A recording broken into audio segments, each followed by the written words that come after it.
Hola, hola amigos, Spanish 102. This is chapter 7 we're going to start with, and we're going to begin each chapter by reviewing the vocabulary. The good news is, and again you remember from last semester, this is typically an assignment that Cliff would take on. However, I'll be including this as part of the videos that I post in our Moodle shell, our course, Moodle course shell for vocabulary review. And you remember, again, there are very, very few exceptions to the rule that Spanish words are pronounced the way they read, right? I mean, we have to remember that the letter H is silent in Spanish. The letter Z sounds more like the English letter S. It's not a buzzing of the teeth, but a hissing sound rather. And then the letters C and G have two phonetic values, right? But otherwise, Spanish words are pretty much pronounced the way that they read. So if all you do is read them, you will most likely pronounce these words correctly. But let's review. So flip. Estamos en el libro. Estamos en la página 198. Estamos en la página 198, page 198 of the Como se dice series book. This is chapter 7, vocabulary. Again, I'm not going to read or have you read and repeat every single word after me, but I would like to hit and miss maybe some of the more difficult words, some of the more challenging words. So let's start with the cognados. You guys remember cognado is a word in Spanish that looks or sounds an awful lot like its English counterpart. For example, brilliant. Se dice brillante. Brillante. You have the double L, remember, it makes the Y sound. Brillante. You can look at the word brillante and very easily determine that that's the Spanish word for brilliant. The word doble. Doble. Again, you can look at the word doble in Spanish and very easily determine that that's the Spanish word for double. Or el grupo. El grupo. Grupo. The word grupo. It's very difficult to look at the word grupo and not know that that's the Spanish word for group, you see? So pay attention to those cognados. There's quite a few of them there. Let's skip down to reservation, the reservation. La reservación. La reservación. Again, be mindful of that written accent mark over the O. Make sure that's the syllable that you stress. La reservación, or la reserva. And this could be the kind of reservation you make at a restaurant, right? Or even the kind of reservation where one might live, right? So that word can mean both of those things just in Spanish, just as it does in English, okay? Let's go down to the nombres, the nouns. That first one, air conditioner, el aire acondicionado, el aire acondicionado. That's a mouthful, okay? Make sure you're pronouncing those words correctly. Aire, air, acondicionado, conditioner. Acondicionado. Remember, what do we do with big, long, fat words? We break them down into syllables. Learn a syllable at a time. Keep adding as you go. And before you know it, you've learned a big, long, fat word like acondicionado. El aire acondicionado. Air conditioner. Okay? Repeat that a few times. Listen to yourselves. Repeat that word a few times if it'll help. Okay? Here's an interesting one. The next one. Bellhop. ¿Cómo se dice bellhop en español? Se dice el botones. El botones. And you look at the word botones, and maybe that makes you think of the English word buttons.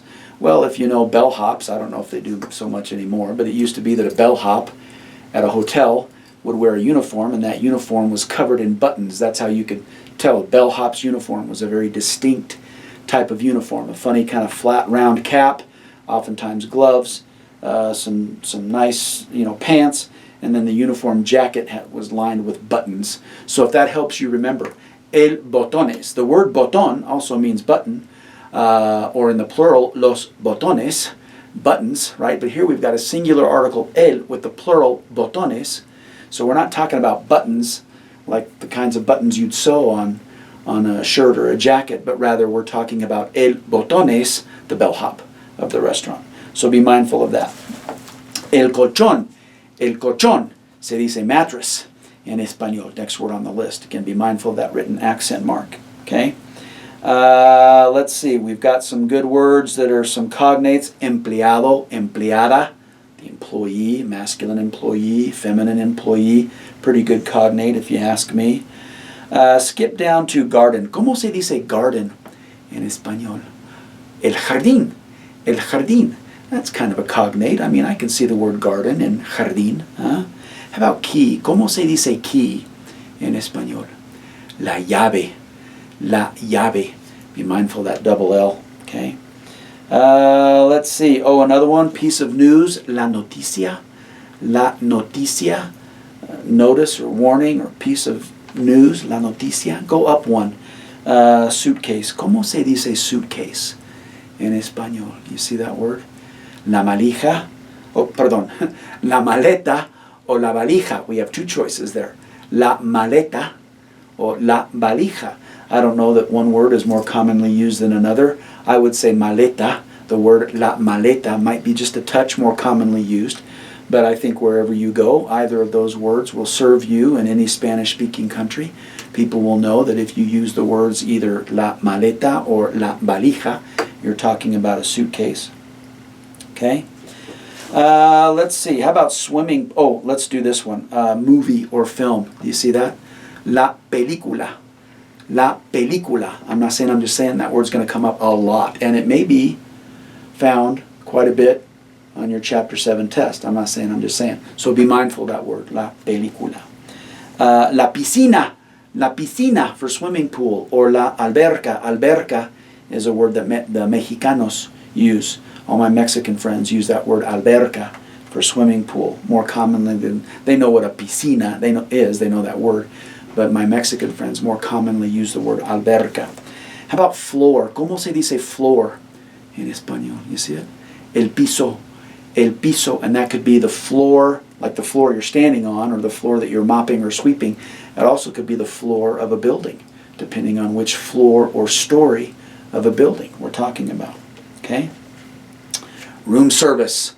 ¿Cómo se dice room service en español? ¿Ah? El servicio de habitación o el servicio de cuarto. Cuarto, as you know, is a room, word for room, kind of generic room. Habitación is the word for like a bedroom, and in a hotel, your room is also where you sleep, right? So el servicio de habitación o el servicio de cuarto, right? Either of those expressions. Nap, everybody knows this word. ¿Cómo se dice nap en español? Se dice siesta, la siesta, right? Oh, this word. How about credit card? ¿Cómo se dice credit card? La tarjeta de crédito. La tarjeta de crédito. Muy bien. La tarjeta de crédito. O la tarjeta postal. La tarjeta postal. A postcard or a postcard. So if that word tarjeta means card, you can apply it to any word or phrase that has card, credit card, debit card, postcard, right? La tarjeta de crédito, credit card. La tarjeta de débito, debit card. La tarjeta postal, a postcard, you see? So you learn the word tarjeta for card, you can apply that most anywhere, right? How about TV or television set? ¿Cómo se dice television set? Some of you are scratching your heads. You learn the word la televisión, feminine word, la televisión. Here you're given a masculine word, el televisor. Both words are legitimate words. I will tell you that in South American or American Spanish-speaking countries, Central America, South America, those folks tend to use the feminine versions of words if they exist. Whereas in Spain, they tend to use the masculine versions of words if they exist. I don't mean to suggest to you that every word has both a masculine and a feminine version. No, but there are a handful of words like la televisión, feminine. So that's the way most Central and South Americans are going to refer to a television as la televisión, whereas in Spain they're going to use the masculine version, if it exists, and it does, el televisor. El televisor. ¿Cómo se dice computer? Do you remember? La computadora. It's a feminine word. In Central and South American Spanish-speaking countries, those folks are going to tend to use the feminine la computadora, whereas in Spain, you're likely more to hear the masculine version of the word el ordenador. El ordenador. Now again, not every word has both masculine and feminine versions. I'm just saying there are a handful of words that do, however. Here's another one. Refrigerator. ¿Cómo se dice refrigerator? Do you know? You remember. La refrigeradora. And again, Central South American Spanish-speaking countries, those folks are typically going to use the feminine version, la refrigeradora. But in Spain, they call a refrigerator by its masculine version, el refrigerador. You see? So just depending where you go. And again, not every word has both masculine and feminine versions, right? But there are a handful of words that do. So if you hear someone use a masculine version of an otherwise feminine word that you thought you knew, they're not necessarily wrong, or vice versa, right? Just be mindful. Depending on with whom you're speaking, might dictate the words that they are inclined more to use, okay? Let's see. Oh, how about shop? ¿Cómo se dice shop or store? La tienda, and that can be generically used for grocery store or any kind of shop or store. But if you want to get specific, like a gift store, look what's next. A gift store. La tienda de regalos. La tienda de regalos. It's a shop of gifts or a gift shop. Okay, you can specifically buy gifts there. Again, I didn't hit every single word on there, just kind of hit and missed some of the more maybe challenging words. So if there's a word that I didn't cover that you'd like some advice on, let me know. Let me know. Send me an email. Okay, let me know. Let's see. Let's go to the verbs, los verbos. Look at the los verbos. ¿Cómo se dice to walk in español? Caminar. Caminar. Here's another good cognate, to confirm. Confirmar. Confirmar. Muy bien. To rest. Descansar. Descansar. To rest. Here's one, the verb to like or to be pleasing. Se dice gustar. We're going to spend one of our sections in this lesson manipulating the verb gustar. I'm going to tell you right now the verb gustar says right there it means to like. But in Spanish, we don't really like things. Rather, in Spanish, things please us. I'll explain more about this when we get to the concept in the chapter. But just remember, the verb gustar really, literally means to be pleasing. Okay? So in Spanish, I don't say things like, I like chocolate, or you like books. In Spanish, we would say, chocolate pleases me, right? Or books please you. You see, it's a little weird. Don't worry about it. We'll get to it. We'll figure it out. But that verb gustar literally means to be pleasing. To be pleasing, okay? In the English sense of liking things. Huh? How about to send? ¿Cómo se dice to send? This would be to send an email, to send a letter in the mail, to send, I don't know, a package, right? Mandar. Mandar, we've got two options. Mandar and enviar. Enviar. Enviar. Mandar y enviar. Those two verbs. And I would say they're both used just as much, one as the other. Very commonly used synonymously with each other. Mandar, enviar. Mandar also means to order, like to give someone an order. If you're sending an order, like a drill sergeant to the soldier, or a parent to a child, or a boss to a subordinate, right? Mandar also means to give an order, right? But in this case, you're sending instructions from your mouth to someone's ears, if that helps you remember. But sending, mandar, enviar, both of those words synonymously used with each, or can be used synonymously with each other, right? How about to swim? ¿Cómo se dice to swim? Nadar, nadar. Huh? Here's another good cognate, to promise. Se dice prometer. I can look at the verb prometer and pretty much figure out might mean to promise, right? Regular ER verb. You know how to conjugate regular verbs, right? Okay. Let's see. Let's go up to the adjetivos. Adjetivos, adjectives. Okay. We've got a few there. Cómodo or cómoda, comfortable, right? Cuarto or cuarta, fourth, not to be confused with cuatro. Cuatro is a number 4. Cuarto, just reverse the R and the T, is fourth, right? Fourth. We're going to do, I think we might do, or if you remember the ordinal numbers, I think we ended our semester, last semester, with ordinal numbers. Let's see. Oh, pasado, that last one. Pasado, pasada, last. Last in the sense of, like last week, la semana pasada. Or last semester, el semestre pasado, right? So last week, last semester, right? Look at otras palabras y expresiones, other words and expressions. We've got a few here. To the right, a la derecha, a la derecha, a la derecha, to the right. If a la derecha is to the right, it's not listed there, but what do you suppose to the left would be? A la izquierda. Remember, left is izquierda. A la derecha, to the right. A la izquierda, to the left. Okay. How about under the name of? A nombre de, or in the name of. A nombre de. Les hablo a nombre del presidente de la universidad. I'm speaking to you in behalf of or in the name of the president of the university. So this idea of in someone else's name or on behalf of. A nombre de. A nombre de. How about next to? Al lado de. Al lado de. Next to. Next to, that would be next, you're sitting next to somebody. Or the building next to the other building, right? Or the whatever next to, right? How about last night? ¿Cómo se dice last night? Anoche. Anoche. We wouldn't say la noche pasada. Remember that word pasada we learned for last week, last semester?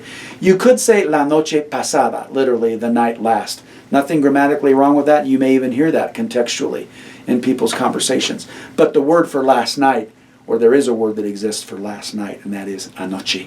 Anoche. Okay. How about the day before? Well, ¿cómo se dice today? Hoy. Yesterday, do you remember? Ayer. What would be the day before yesterday? Anteayer. Anteayer. Anteayer. There's a word. We don't have to say the last day, like last week or last semester, or even the last day before last. There's a word that exists for that in Spanish. Anteayer. Anteayer, the day before last. Okay? Oh, there's our yesterday word. Ayer. Skip down one. There's our yesterday word. Ayer, yesterday. Yeah. How about this phrase? How may I help you? How may I help you? ¿En qué puedo servirle? Or ¿en qué le puedo servir? ¿En qué puedo servirle? Right? Remember we learned about object pronoun placement. Or ¿en qué le puedo servir? Very, very commonly used. You're going to hear people rattling this off all over the place. Very commonly used phrase. Okay? This phrase, hace mucho tiempo que. Hace mucho tiempo que. ... It makes much time since whatever, fill in the blank, since I've taken a nap, since I've eaten a cheeseburger, since I had a massage. I don't know, whatever, but we're going to learn that formula, expressions of time in the past. How long has it been since?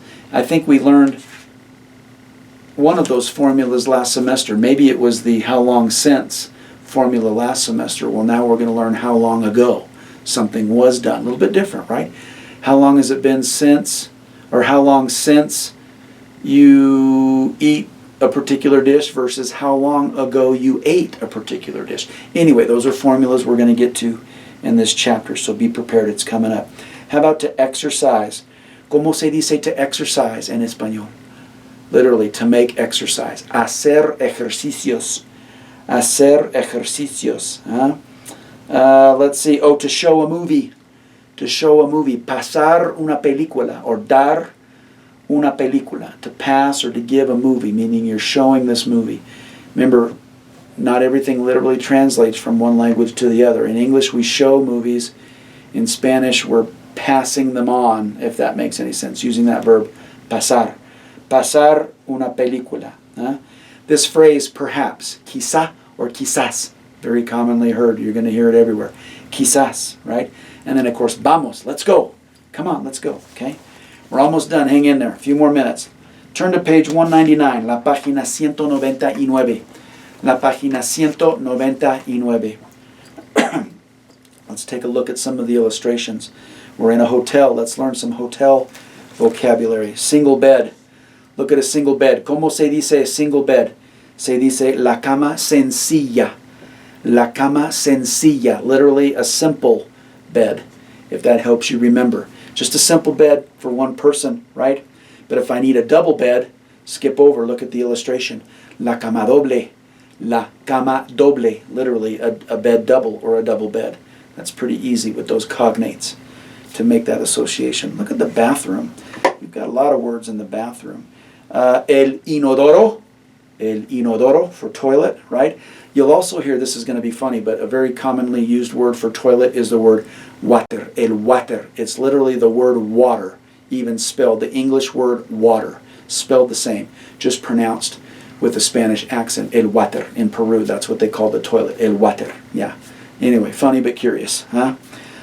You've got the sink, el lavabo. El lavabo, the sink. And the sink usually has jabón, soap, right? And then you've got a toalla, la toalla, hanging there on the wall. Okay. Curiously enough, they're not giving us the word for toilet paper. That might have been in a 101 lesson last semester, you might remember. But let's review.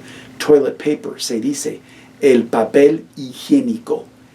El papel higiénico, literally hygienic paper, right? Or hygiene paper, toilet paper. El papel higiénico. I'll spell that. Higienico,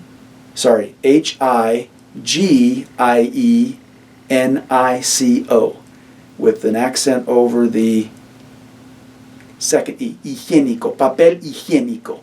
Papel higiénico, hygiene paper, okay? I should have spelled that in Spanish. Shame on me. I'll do that from now on. Don't you worry. Shower, la ducha. La ducha, we might remember that word coming up last semester. And la bañadera or la bañera o el baño. El baño. That's el baño is typically a word generically used for bathroom, but it also is used for bathtub. El baño o la bañadera, la bañera.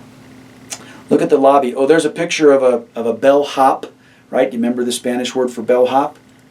El botones, muy bien. Elevator, ascensor, el ascensor, o el elevador. Now be careful, that word ascensor I've also heard used for escalator. Is there a difference between an escalator and an elevator? Sure. So the word ascensor I've also heard used for escalator, right? But elevador is pretty commonly used to mean, and only to mean, elevator, right? La escalera, or plural, las escaleras, stairs, or the stairway, right? Let's see. Oh, and then we've got la recepción, the reception. You can see the receptionist there talking to one of the guests, presumably. Again, there's that phrase, how may I help you? ¿En qué puedo servirle? ¿En qué puedo servirle? Okay. Anyway, be mindful of those words. Maybe the next time you're in a hotel lobby, review those words, right? Live and in person. Look at las comidas. ¿Cómo se dice breakfast en español? El desayuno. El desayuno. How about lunch? El almuerzo. Muy bien. El almuerzo. Afternoon snack. La merienda. La merienda. La merienda. And dinner or supper? La cena. La cena. Here's something curious. We can turn all of those words, those nouns, into verbs. For example, if el desayuno is breakfast, what do you suppose the verb desayunar means? To eat breakfast, right? If the word almuerzo is the Spanish word for lunch, what do you suppose the verb to eat lunch is? Almorzar. Almorzar. Yeah, it doesn't take a genius. You don't have to be a rocket surgeon, right? Yeah. Or even the verb, or the word cena. If la cena is supper, what do you suppose the verb cenar is? To eat supper or to eat dinner, right? So we can take those nouns and turn them into verbs. Now, you can't do that with every single noun. Turn every noun into a verb. But for these meals, el desayuno, breakfast, desayunar, to eat breakfast. El almuerzo, lunch, almorzar, to eat lunch. La cena, supper or dinner, cenar, to eat supper or to eat dinner. You see? Even that verb merendar, la merienda is a snack. Merendar would be to eat your afternoon snack, you see? Or to snack. Yeah, because snacking is different than dining. Snacking is different than lunching. Snacking is different than even breakfasting, right? Yeah. Okay, muy bien. How about para hablar de turismo? We're almost done. Another couple of minutes. Para hablar de turismo. Some of these phrases that might come in handy. Well, customs. ¿Cómo se dice customs? La aduana. La aduana. And these are not the kinds of customs you have in your family. Customs and traditions in your family. Or customs and traditions in the workplace. Or customs and traditions within a culture. That's not the kinds of customs we're talking about here. La aduana specifically means customs like the kinds of customs you come through when you're traveling from one country to another. or when you have to declare items as you go through customs when you're traveling. That's what la aduana is. Okay? Here's another good cognate for a verb, to cancel. ¿Cómo se dice to cancel en español? Cancelar. Cancelar, yeah? Overlooking, con vista a, right? Con vista a la playa, overlooking the beach, with a view to the beach. Con vista al mar, with a view, an ocean view, right? Overlooking the ocean, whatever, yeah. Consulate. ¿Cómo se dice consulate en español? El consulado. El consulado. Again, pretty good cognate if you think about it. Don't have to look at the word consulado too hard before you can figure out that means consulate. Okay? How about to vacate the room? Desocupar. If ocupar means to occupy, like occupado, or however the gringos say it, ocupado, right? Means occupied. We know that. Occupado. Desocupado would be unoccupied or vacated, if that helps you remember. La embajada for embassy. La embajada. La escalera mecánica. There's another word for escalator, right? We talked about that earlier. Ascensor or la escalera mecánica. Literally the mechanical stairs, which is what escalators are, right? There's single room. We talked about that. La habitación sencilla. Oh no, we talked about a single bed. If la cama sencilla is a single bed, single room would then be la habitación sencilla, as opposed to a habitación doble, double room, you see. We can manipulate those words accordingly, right? Libre, libre. In some context, you probably learned last semester, the word libre can mean free, right? Not free in the sense that it didn't cost anything. That word is gratis, gratis. But when you talk about like free to make up your own mind, libre, para tomar decisiones, free to make decisions, or free will, el libre albedrío, right? But in this case, libre means vacant, right? Una habitación libre, vacant. Una habitación desocupada, either of those words, right? Vacant. How about a waiting list? La lista de espera. La lista de espera. Literally a list of waiting or waiting list. Oh, there's our word for sea, el mar. You might see that in the feminine too, la mar. Both el and la are accepted definite articles for the word mar in español. El mar, la mar. El pasaporte, another great cognate. I ought to put that in the cognate pile, right? Passport, right? La pensión, pension. The word pension in English usually connotes something very different than a boarding house. Pensión means a boarding house. Pension would be like maybe a retirement savings, retirement money you get every month, whatever. However, in Spanish-speaking countries, la pensión means also to include like a boarding house. I remember living in Peru. We boarded with an individual or family. They rented us a room, whatever the case may be, and that boarding typically also included 2 meals, breakfast and dinner, right? And we referred to them as our pensión, nuestra pensión. Pensión, it's where we boarded, meaning it's where we lived, our room, and then also had those 2 meals a day. So the word pensión in español, false cognate for pension in the sense we're talking about maybe a monthly income.